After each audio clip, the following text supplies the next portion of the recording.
For 3 years, Sarah, a kind-hearted waitress, served a quiet, elderly man at table 4 in her small-town diner. Known only as Mr. Carter, he ordered the same breakfast daily, leaving a precise $5 tip folded under his napkin. Sarah, a widowed mother, respected his silence, sensing his loneliness. When he suddenly stops coming, Sarah feels an unexpected void. Then, 6 Navy SEALs enter the diner with a folded flag, revealing the man's true identity: Captain James Carter, a decorated war hero. His absence hints at a profound legacy, leaving Sarah and the town on the cusp of a life-changing revelation. If Captain Carter's story touched you, join us at QH Incredible Stories. Subscribe to celebrate quiet kindness and unsung heroes. Your support keeps these tales alive, honoring those who make a difference without words. Hit subscribe, share, and let's remember the power of human connection together. In the quiet hum of a small-town diner at the corner of Route 17 and Cedar Street, a solitary figure became a fixture of the early morning rhythm. For 3 long years, an elderly man claimed table 4 each weekday at precisely 6:30 a.m., his presence as predictable as the sunrise. He was a man of few words, his face etched with the deep lines of a life hard-lived, his silver hair catching the soft glow of the diner's fluorescent lights. He never smiled, never spoke beyond the barest necessity, and yet his quiet consistency carved a space in the heart of the diner's daily routine. To the staff, he was simply the quiet guy at table 4, a mystery wrapped in a gray jacket, his hands weathered from decades of labor, his right leg betraying a subtle limp as he made his way to his seat. Sarah Martinez, a waitress with warm brown eyes and a heart heavy with her own burdens, had been serving the morning shift for those same 3 years. The diner wasn't much, a modest establishment with checkered floors and vinyl booths, catering to truckers, construction workers, and weary night shift folks trudging home. For Sarah, the job was a lifeline. After her husband's sudden death left her alone with 2 young children, the early hours and modest tips kept the bills paid and allowed her to be home when her kids tumbled off the school bus, their laughter a fleeting balm for her grief. She'd always been good with people, her smile a natural invitation to conversation. She'd chat with the regulars about the weather, the local high school football team, or the price of cum. But the man at table 4 was different, a puzzle she couldn't quite solve. He appeared to be in his late 70s, his posture slightly stooped but dignified, as if carrying the weight of unspoken stories.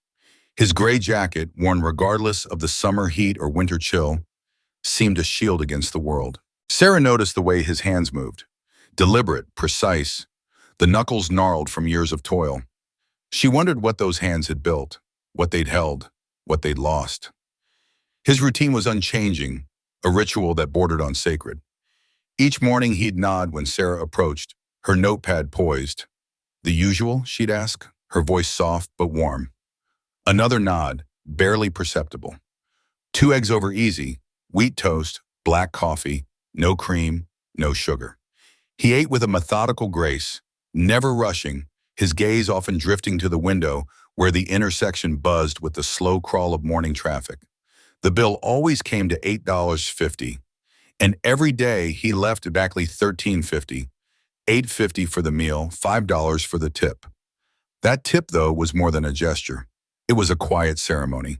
He'd fold the $5 bill into a perfect square, tucking it carefully under the edge of his napkin, as if it were a secret meant only for Sarah. She noticed it the first time and every time after, her heart stirring with curiosity and respect. Why the secrecy? Why the precision? She never asked, sensing he preferred the silence. Other details caught her eye over the months. A gray handkerchief, always neatly folded, rested on his lap during every meal. One chilly morning, when a gust from the opening door sent it fluttering to the floor, Sarah knelt to retrieve it. As she handed it back, she glimpsed the embroidered letters. J. Carter, U.S. From then on, she thought of him as Mr. Carter, though she never dared speak the name aloud. There was something in his bearing, a quiet dignity, a guarded solitude, that told her he cherished his privacy, and she honored that unspoken boundary. The other waitresses weren't as patient. "Creepy old guy," one muttered under her breath, rolling her eyes as she refilled ketchup bottles. Just sits there staring at nothing. Gives me the chills. Another scoffed. What's his deal? Never says a word. Probably some weirdo. But Sarah saw beyond the surface. Where they saw oddity, she saw loneliness. A man seeking not just a meal but a tether to the world. A small anchor in what she imagined were long, empty days. She felt a pang of recognition, her own grief echoing in his silence. So she made sure his coffee cup was never empty, pouring refills with a gentle hand, never lingering too long or pressing for conversation. Each morning as he rose to leave, she'd offer a warm, "See you tomorrow, sir," her voice a quiet promise. He'd nod, and for a fleeting moment, a spark of warmth flickered in his gray eyes, like a candle catching in the wind. To the other customers, he was invisible, part of the diner's backdrop like the chipped coffee mugs or the hum of the old jukebox. But to Sarah, he was a quiet constant, a reminder that even the most unassuming souls carried weighty stories. She wondered about his life. Had he been a soldier, a sailor, a man who'd seen too much? The embroidered handkerchief hinted at a past tied to service, but she never pried. She simply served, her small acts of kindness a bridge across his silence. Then came the morning when table 4 sat empty. The clock ticked past 6:30, then 6:45, and Sarah's heart grew heavy with an unnameable dread. She kept glancing at the door, expecting his familiar shuffle, but the bell above the entrance stayed silent. The diner felt colder, the air thinner without his presence. She busied herself with other tables, but her thoughts lingered on him, a quiet worry gnawing at her. Had he fallen ill? Moved away? Her mind spun with possibilities, each one tinged with loss. When the door finally swung open, it wasn't Mr. Carter who stepped through. 6 Navy SEALs, their uniforms crisp and their faces solemn, entered the diner, a folded American flag cradled in the arms of the lead officer. The chatter of the morning crowd fell silent, all eyes turning to the group. Sarah's breath caught, her heart pounding as they approached her. The lead SEAL, his voice steady but kind, asked for her by name. "Sarah Martinez?" She nodded, her hands trembling as she clutched her apron. They handed her the flag, its weight heavy with meaning, and explained. The man at table 4, James Carter, had been a decorated veteran, a man who'd served his country with quiet courage. He'd passed away quietly in his sleep, alone in the small apartment he called home. And in his will, he'd left everything, his savings, his modest possessions, his entire world, to Sarah. Her knees buckled, tears welling as she clutched the flag to her chest. She'd thought him a nobody, just a lonely old man with a routine. But he'd seen her, noticed her kindness, her patience, her quiet strength in the face of her own struggles. In his final act, he had given her a gift beyond measure, not just material wealth, but a testament to the power of small human connections. The diner, once a place of routine, became a shrine to a man who'd carried his burdens in silence, and to a waitress who'd offered him dignity without ever knowing his name. The diner was a small, unassuming place, its faded sign barely catching the eye of passers-by on the quiet highway. For Sarah Martinez, it was more than just a job. It was a rhythm, a steady pulse of early mornings and familiar faces that anchored her days. At 5:30 a.m., when the world was still cloaked in the soft gray of dawn, she'd unlock the door, flip on the lights, and start the coffee machine, its hum a comforting prelude to the day. Among the regulars who drifted in, there was one who stood out, not for his words, but for his silence. Every morning, without fail, he'd arrive at 6:30 sharp, settle into the cracked vinyl booth at table 4, and order the same thing: black coffee, 2 eggs over easy, and toast. He'd leave a crisp $5 bill tucked under the saucer, always with a nod of thanks that felt earnest, almost reverent. Sarah didn't know his name for the longest time, but she came to anticipate his presence, like the first light breaking over the horizon. There was something soothing about his quiet consistency, a balm against the chaos of spilled coffee and impatient truckers. Over 3 years, she'd grown accustomed to his reserved demeanor, the way his eyes crinkled slightly when she greeted him with a warm "morning." His silence wasn't cold or standoffish. It was steady, like a calm lake reflecting the sky. Sarah, who carried the weight of long shifts and a life that hadn't quite turned out as planned, found herself clinging to that small, predictable moment each day. She wondered about him sometimes. What kind of life led someone to such a rigid routine, to a solitude that seemed chosen rather than imposed? But she never pried. He was just the man at table 4, and that was enough. What Sarah couldn't have known was that this quiet man was Captain James Carter, a retired Navy SEAL commander whose life was a tapestry of courage and sacrifice. Behind his unassuming flannel shirts and weathered ball cap lay a history of classified missions, operations whispered about in secure rooms, where lives hung in the balance, and his decisions had saved countless souls. Medals, gleaming symbols of his valor, sat untouched in a locked drawer at his modest home, their weight too heavy for display. To Sarah, he was simply a decent man, one who deserved the small kindness of a fresh coffee pour and a smile. She had no inkling that her simple gestures were about to ripple back to her in ways that would upend her world. It was a Tuesday morning, the air crisp with the promise of autumn, when Sarah noticed something amiss. She was wiping down tables, her cloth moving in practiced circles, when her eyes drifted to table 4. Empty. The clock read 6:35, then 6:40, then 6:45. No sign of him. A faint unease settled in her chest, like a stone dropped into still water. In 3 years, he'd never been late, never missed a day unless the diner was shuttered for a holiday. His punctuality was as certain as the sunrise, and its absence felt like a tear in the fabric of her morning. Maybe he's under the weather, she thought, pouring coffee for the truckers at table 2, their laughter a distant hum. He'll be back tomorrow. But the thought didn't settle her. It lingered, a quiet worry that followed her through the clatter of plates and the hiss of the grill. Wednesday dawned, and table 4 remained empty. Sarah's unease grew, a nagging whisper in the back of her mind. She caught herself glancing at the door, expecting his familiar silhouette. By Thursday, her concern had deepened into something she couldn't shake. Without thinking, she set out a coffee cup and silverware at his usual spot, her hands moving on autopilot. When she realized what she'd done, a flush of embarrassment warmed her cheeks. She quickly cleared the table, hoping no one noticed. But Melissa, the afternoon shift manager, caught her distracted gaze. "You okay, Sarah?" she asked, her tone light but tinged with concern.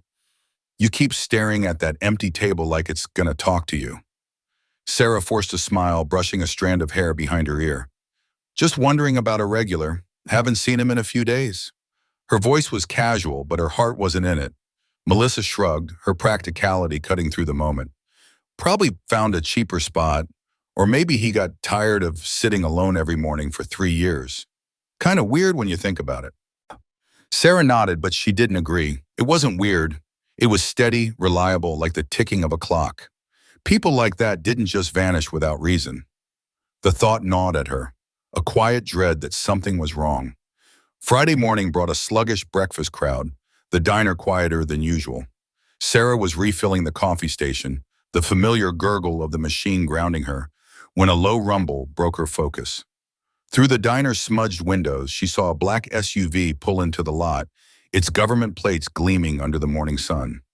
6 men stepped out, their dress blue uniforms crisp and unmistakable. Navy, she thought, her pulse quickening. They moved with a precision that spoke of discipline, their faces serious but not unkind. The bell above the door chimed as they entered, and the low hum of conversation in the diner fell silent, all eyes turning to the newcomers. 6 uniformed servicemen in a small-town diner was no ordinary sight. The man at the front was tall, in his 40s, with a bearing that commanded attention without effort. His eyes swept the room, taking in the chipped formica tables and the faded posters on the walls, before landing on Sarah. Her heart thudded, a mix of curiosity and fear. "Excuse me," he said, his voice calm but carrying the weight of authority. "Are you Sarah?" Sarah's breath caught. Uniformed men asking for her by name set her nerves on edge. Her mind flashed to worst-case scenarios, each more unsettling than the last. "Yes, I'm Sarah Martinez," she said, her voice steadier than she felt. "Is everything okay?" The officer, Commander Richards, reached into his jacket and produced a small wooden box, no larger than a jewelry case, draped with a meticulously folded American flag. The sight of it hit Sarah like a punch, her stomach lurching with a mix of dread and confusion. Her mind raced, grasping for answers. What did this have to do with her? And why did the flag, so carefully presented, feel like a weight she wasn't ready to carry? Sarah's heart lurched when Commander Richards spoke, his voice steady but heavy with purpose. Captain James Carter, I understand he was a regular here. The words landed like a punch to her chest, stealing her breath. Captain Carter, the quiet man who sat at table 4 every Tuesday and Thursday, sipping black coffee and leaving a modest tip with a shy nod. Her mind scrambled to process the news. He, she managed, her voice barely a whisper, already dreading the answer. Yes, ma'am, Richards replied softly, his eyes meeting hers with a gentleness that contrasted his crisp Navy uniform. Captain Carter passed away Monday evening, peacefully in his sleep. The diner around them seemed to fade, the clatter of dishes and hum of conversation dissolving into a distant hum. Sarah's eyes burned, tears spilling over before she could stop them. She pressed her trembling hands against her apron, wiping at her face, but the tears kept coming. For 3 years, that quiet man had been a fixture in her world, his presence as reliable as the sunrise. And now he was gone. I'm so sorry, she choked out, her voice thick with grief. I didn't even know his name was James. He was just Captain Carter. The commander's expression softened further, his weathered face betraying a flicker of empathy. Ma'am, he said, his tone careful, almost reverent. Captain Carter left very specific instructions about his personal effects. He had no living family, no children, but he did leave a will. He stepped forward, placing a small wooden box on the nearest table, its surface draped with a neatly folded American flag.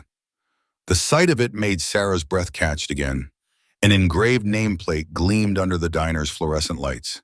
Captain James T. Carter, United States Navy. She stared at it, her heart pounding, trying to reconcile the unassuming man she'd served coffee to with the weight of that name. Captain Carter served 32 years in the Navy, Richards continued, his voice steady but laced with pride. He was a SEAL team commander, led classified operations, missions I can't discuss, even now. He earned the Silver Star, 3 Bronze Stars, and 2 Purple Hearts. Sarah's gaze flickered from the box to the commander, her mind reeling. A war hero? The man who always ordered the same turkey sandwich, who thanked her quietly and never lingered longer than necessary. She'd never seen a hint of that life in his tired eyes or his slight stooped frame. He never said anything about it, she murmured, her voice trembling with disbelief. Not once. No, ma'am, he wouldn't have, Richard said, a faint smile tugging at his lips. Captain Carter was old school, never one to boast. But in his final instructions, he was clear. He wanted his personal effects to go to Sarah, the waitress at the diner on Route 17, who showed an old sailor kindness when she had no reason to. The words hung in the air, heavy and profound.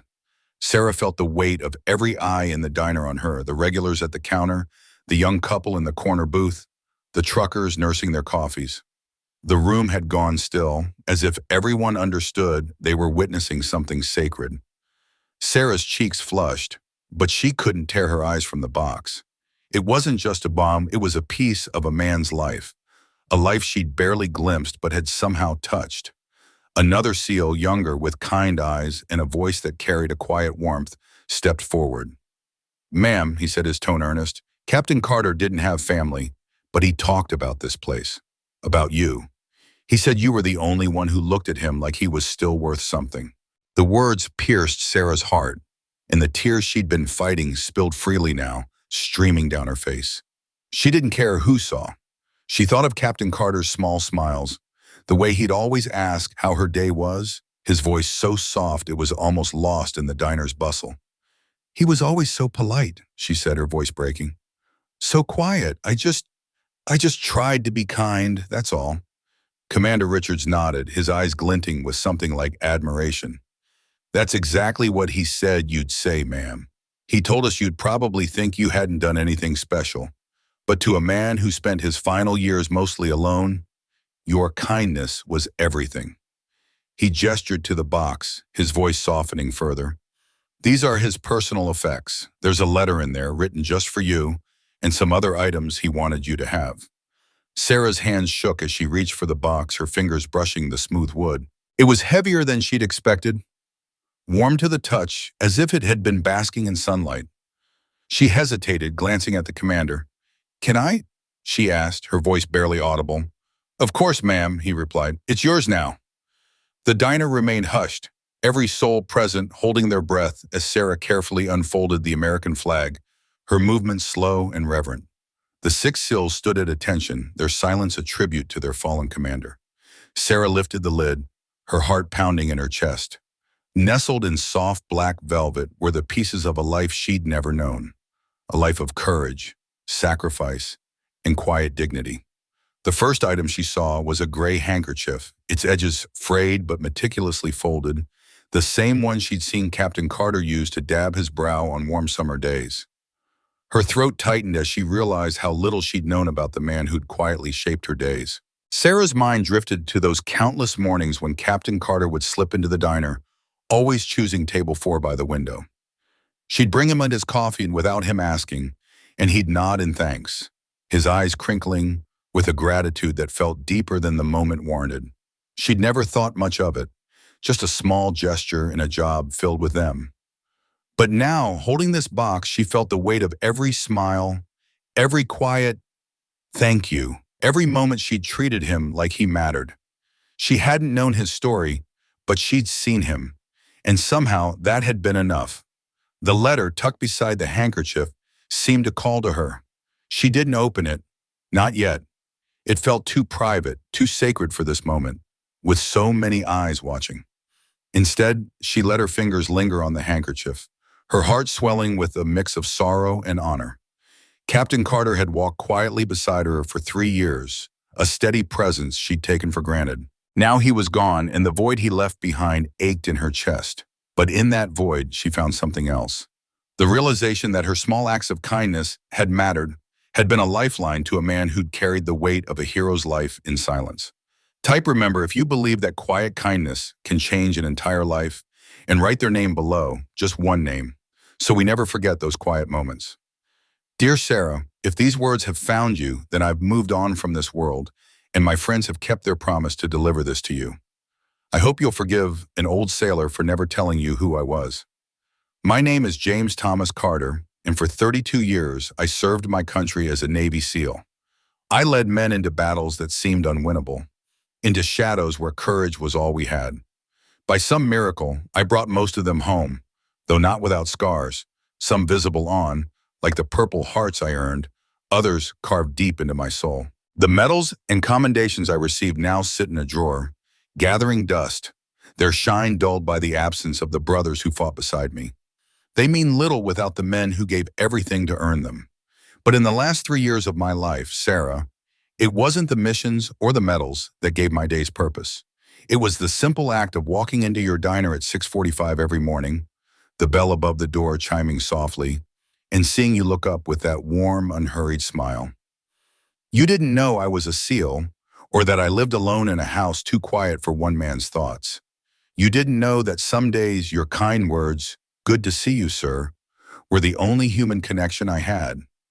You didn't know that after my wife Ellen passed 12 years ago, I'd forgotten what it felt like to be seen as more than a shadow of the man I used to be. My limp, my silence, the way I lingered over my coffee, you never pried, never judged, never made me feel like I was taking up space I hadn't earned. You just brought my breakfast, kept my coffee cup full, and said, "See you tomorrow, sir," with a sincerity that made me believe you meant it. I watched you with the other customers too, Sarah. I saw the way you treated the construction workers who tracked in mud on rainy days, joking with them with that easy laugh of yours to ease their weariness. I saw your patience with the elderly couple who'd hem and haw over the menu, your smile never faltering as you waited for their order. I saw the kindness you showed the single moms, slipping an extra cookie to their kids when you thought no one was looking, or offering a quick coffee refill before they rushed off to face another long day. You might think what you did was ordinary, just part of the job, but to me, your kindness was a lifeline. On days when the weight of my losses, my wife, my men, my purpose, threatened to pull me under, I knew that at 6:45 a.m. someone would be glad to see me. That certainty gave me a reason to get out of bed, to keep going when I had little left to fight for. Ellen and I never had children, though we tried for years. When she died, I was sure I'd fade away, alone and forgotten, my life reduced to memories no one else shared. But these past 3 years, Sarah, you gave me something I thought I'd lost forever, a sense of belonging. Your diner, with its chipped mugs and creaky stools, became my home in a way I never expected. And you, with your quiet strength and endless compassion, became the daughter I never had the chance to know. So I'm leaving you this medal, this photograph, this letter, not because I think you need them, but because I want you to know what you meant to me. Your kindness was my anchor, my reason to keep going. I hope you'll keep the Purple Heart, not as a trophy, but as a reminder that even the smallest acts of care can change a life. You changed mine, Sarah, and for that, I'll always be grateful. Yours, James Thomas Carter. Somewhere in this vast, unpredictable world, there was a soul who had offered me a quiet, selfless kindness, expecting nothing in return. That thought lingered in Captain James T. Carter's mind as he penned his final letter, his weathered hands trembling slightly, not from age, but from the weight of memories he rarely shared. The items he left in the small, unassuming wooden box held no monetary worth. Yet to him, they were fragments of a life defined by duty, sacrifice, and fleeting moments of connection. The handkerchief, soft and frayed at the edges, had once belonged to his father, a man who carried it through the mud and chaos of World War II, a silent talisman of survival. The Purple Heart, its edges dulled by time, was a relic of a mission so shrouded in secrecy that even now, decades later, James couldn't bring himself to speak of it, though the scars on his body and soul still whispered of that day. The photograph, slightly creased from years of being tucked away, was a gift from a Navy buddy, a snapshot capturing a moment of joy James rarely allowed himself to revisit. His friend had teased him endlessly about the woman he spoke of with such reverence, insisting on seeing her face. These treasures weren't meant for display or pride. They were for someone who understood the quiet, steadfast honor of service.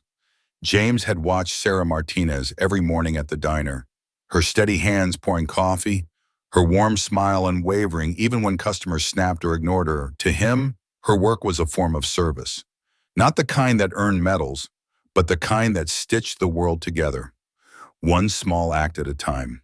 Her patience, her grace under pressure, reminded him of the best parts of himself, the parts he'd buried under years of war and loss. In his letter, he poured out his gratitude, his words deliberate and heavy with meaning.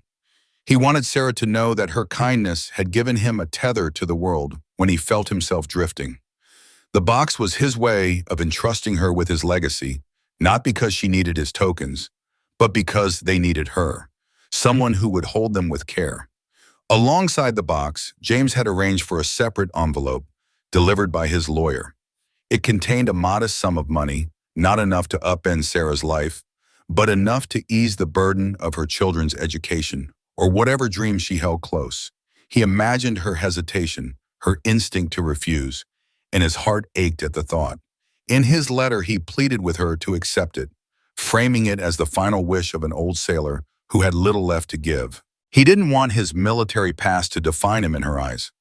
If anyone asked about him, he hoped she'd simply say he was the man at table 4, who asked for nothing more than a cup of coffee and a place to feel human.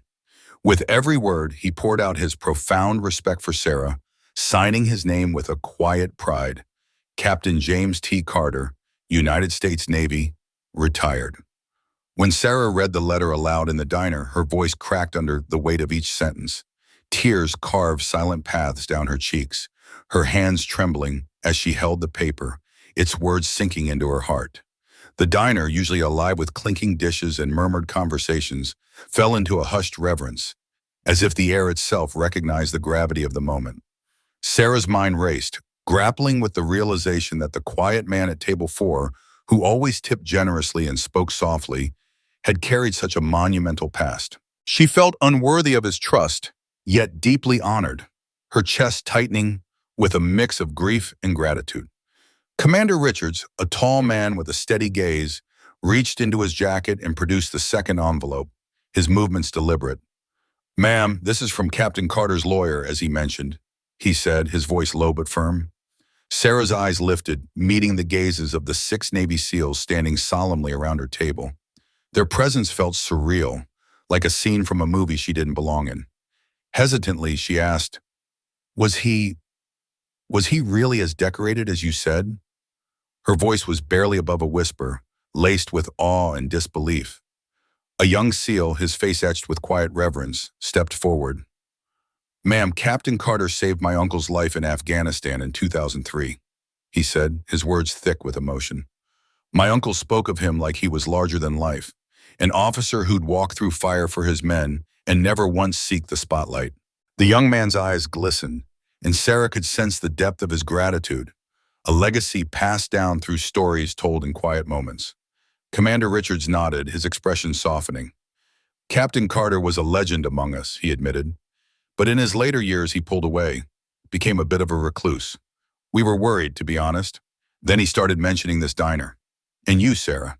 He said you treated him like family, and that meant more to him than any medal. Sarah's heart swelled, a bittersweet ache spreading through her. She carefully folded the letter, her fingers lingering on the paper as if to hold on to James's presence. She placed it back in the box alongside the handkerchief and the Purple Heart, her movements slow and reverent. Looking up at the seals, she asked, her voice trembling, What am I supposed to do with all this? Her question wasn't just about the items. It was about the responsibility, the trust James had placed in her. Commander Richards met her gaze, his voice steady but warm. Whatever you think Captain Carter would want, Sarah, he chose you to carry his wishes forward. That means he believed in your heart, your judgment, completely. His words settled over her like a mantle, both heavy and comforting. Sarah nodded, her mind swirling with possibilities, her heart resolute to honor James in a way that felt true. The next morning, Sarah arrived at the diner before dawn, the quiet hum of the empty space wrapping around her like a familiar embrace. She carried a small, framed photograph, the one James had left, capturing her pouring coffee with him barely visible in the background, his face softened by a rare smile. She placed it gently on table 4, her fingers brushing the frame as if to anchor his memory there. Next, she slipped his gray handkerchief under the glass tabletop, its faded fabric a quiet testament to his father's courage and his own. Beside it, she added a small placard, its words carefully chosen. He sat here and never asked for anything except kindness. As she stepped back, her eyes stung with unshed tears, but her heart felt lighter, as if she'd found a way to keep James's spirit alive. Word of the story spread through the small town faster than the morning rush. By noon, the diner was bustling with faces Sarah didn't recognize. Locals and strangers alike, drawn by whispers of the decorated Navy SEAL who'd found solace at table 4. They came to pay their respects, to sit where he'd sat, to share stories of their own encounters with quiet heroes. Sarah watched it all unfold, her heart swelling with pride and sorrow. She felt James's presence in every kind word, every shared glance, and she knew she'd carry his legacy forward, not just in the diner, but in every act of kindness she offered, one cup of coffee at a time. For 3 long years, Captain Carter had been a fixture at table 4 in the small-town diner, a man of quiet routine who slipped in each morning without drawing attention. He'd sit there, his weathered hands wrapped around a steaming mug of black coffee, his eyes tracing the lines of a newspaper, or simply staring out the window, lost in thoughts no one dared to guess. His presence was unassuming, yet there was a weight to it, a gravity that made the wait staff tiptoe a little softer when they passed his booth. No one knew his full story, not really, but they felt the depth of it, the kind of depth that comes from a life shaped by sacrifice and silence. One crisp autumn morning, long after Captain Carter's chair had grown cold, an elderly woman named Eleanor stepped into the diner. Her frail hands clutched a modest bouquet of white roses, their petals trembling slightly as she moved. Her eyes, clouded with age but sharp with memory, scanned the room until they landed on table 4. She approached Sarah, the young waitress who'd served Carter countless times, and spoke in a voice barely above a whisper. "My husband was in the Navy," she said, her words heavy with a lifetime of waiting. "A different war, a different era, but I know the look of a man who's seen too much and carries it alone. The way they come home, but never quite leave the battlefield." Eleanor's gaze drifted to the empty booth, and for a moment, her lips quivered as if she might say more. Instead, she placed the flowers gently on the table, their delicate fragrance mingling with the diner's familiar scent of bacon and coffee. She crossed to the booth opposite, sat in silence for 10 minutes, her hands folded in her lap, her thoughts a private vigil. When she rose, she left a crumpled $5 bill on the table, a small offering of respect, and shuffled out into the morning light, her heart a little lighter, her grief a little shared. Later that day, during the lunch rush, a man named Tom, his construction uniform streaked with dust and sweat, pushed through the diner's glass door. His boots clomped heavily on the linoleum, but his expression was soft, almost reverent, as he approached Sarah. "Heard about the captain," he said, his voice rough but earnest. "Never knew his name, but I'd see him here, always in that same spot. Made me wonder what kind of life he'd lived, what stories he kept locked up."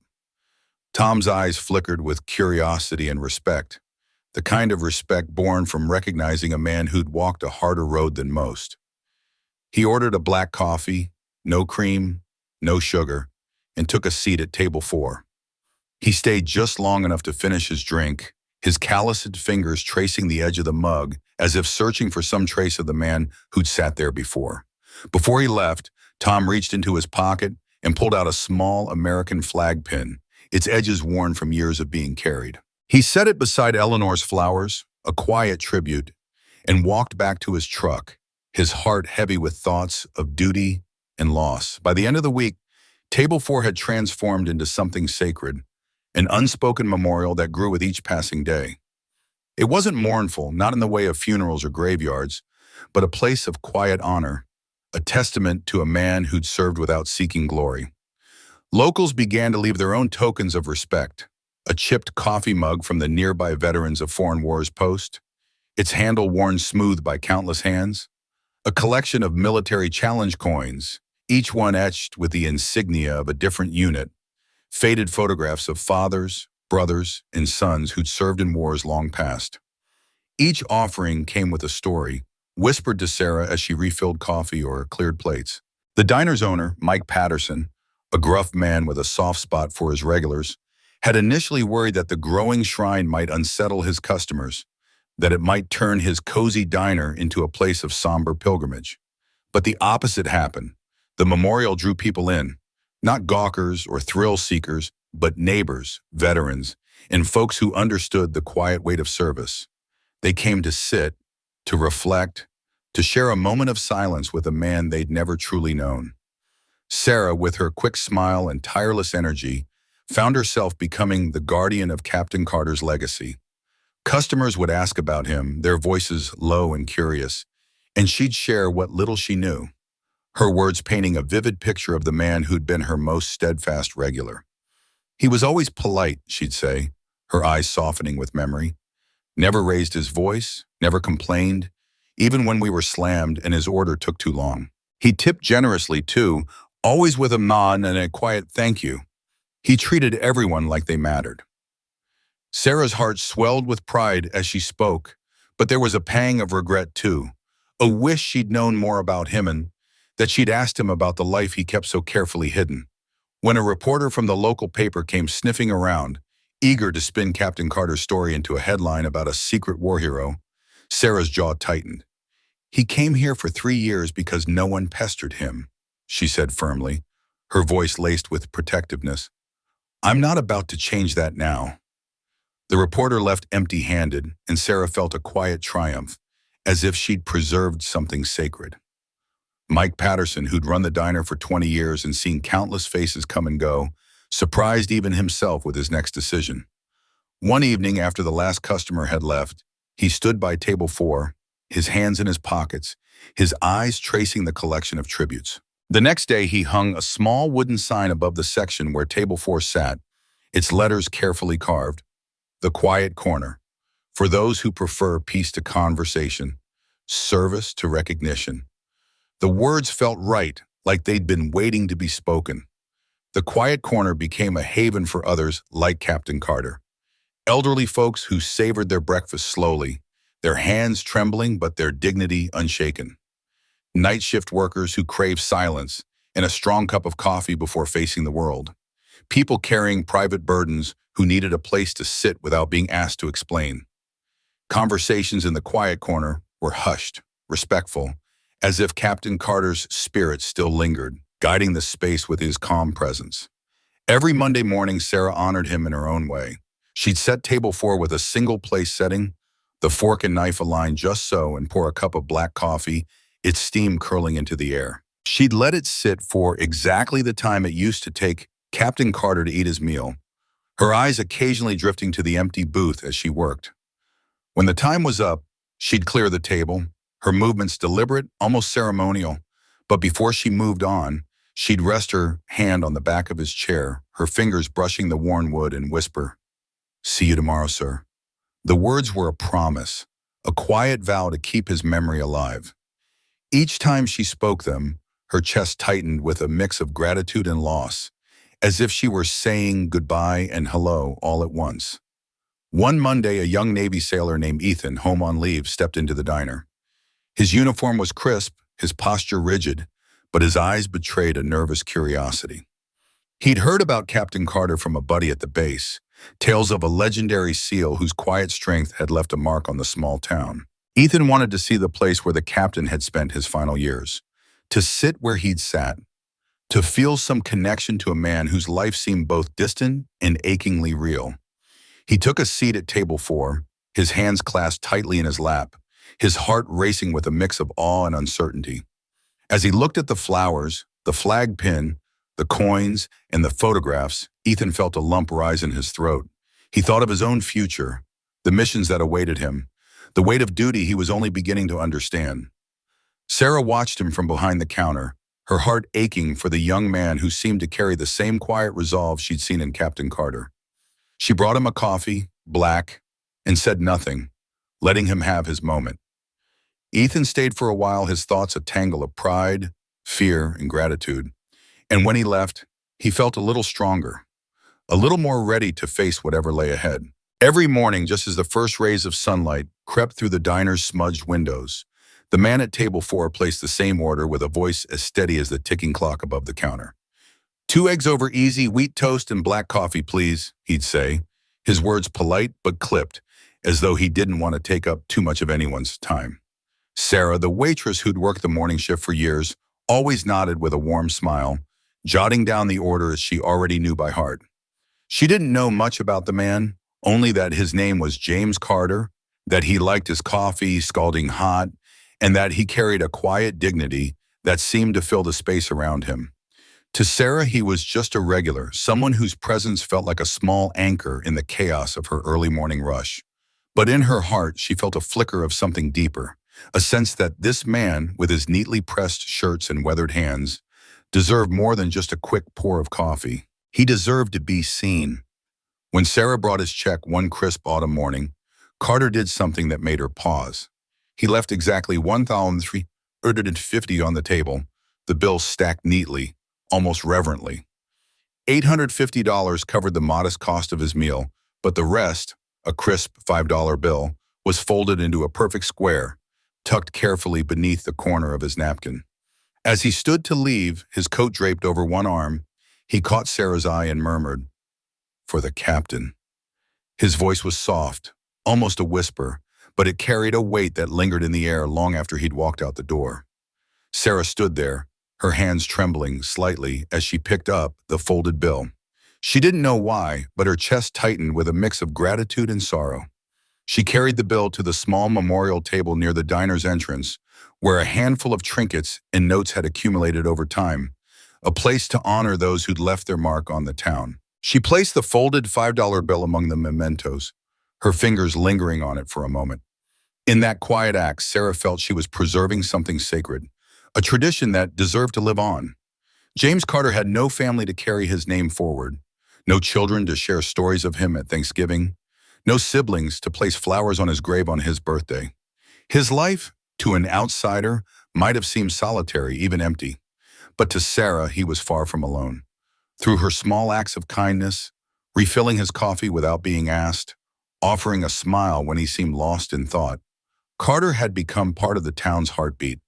And through Sarah's care, the entire community learned to remember him. It wasn't grand gestures that built this bond. It was the quiet, unspoken moments. The way Sarah looked at Carter, really looked at him as though he mattered, as though his presence added something irreplaceable to the world.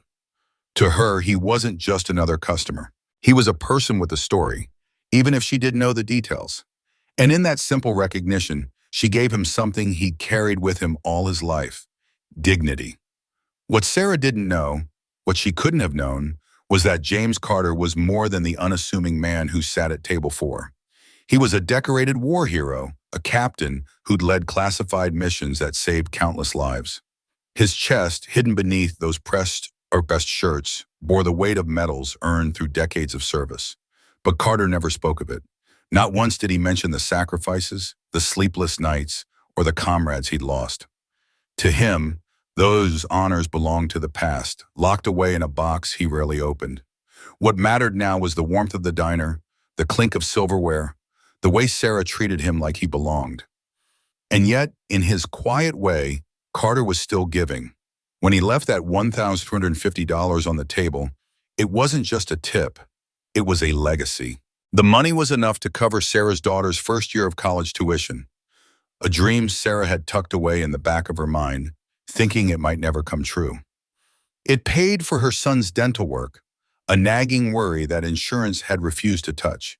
But more than that, it was a reminder that kindness, even when it seems to vanish into the ether, always lands somewhere. It always matters. 3 years after Carter's passing, the diner's quiet corner had transformed into something more: a local institution, a sanctuary for those who needed it. Veterans found their way to table 4, drawn by stories of the captain who'd once sat there. But it wasn't just soldiers who came.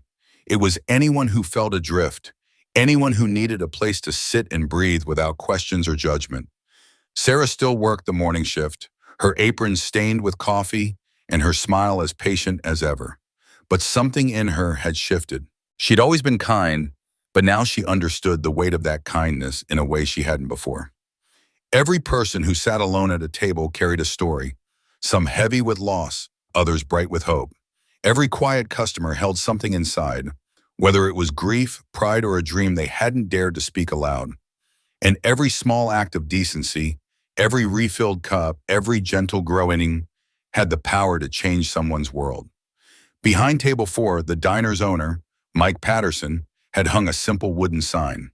Carved into it were words from a letter Carter had left behind, words that captured the essence of the man who'd sat there every morning. Just tell them Mart was a man who sat here every morning and that I never asked for anything except to be treated like I belong somewhere. Below it, in smaller, carefully etched letters, Sarah had added her own tribute. And he did belong. We all do. Subscribe if you believe that some people don't need to speak and deserve being remembered. The sign wasn't flashy, but it didn't need to be. It stood as a quiet testament to a truth the town had come to embrace, that honor lives on in the smallest moments, in the way we choose to see each other.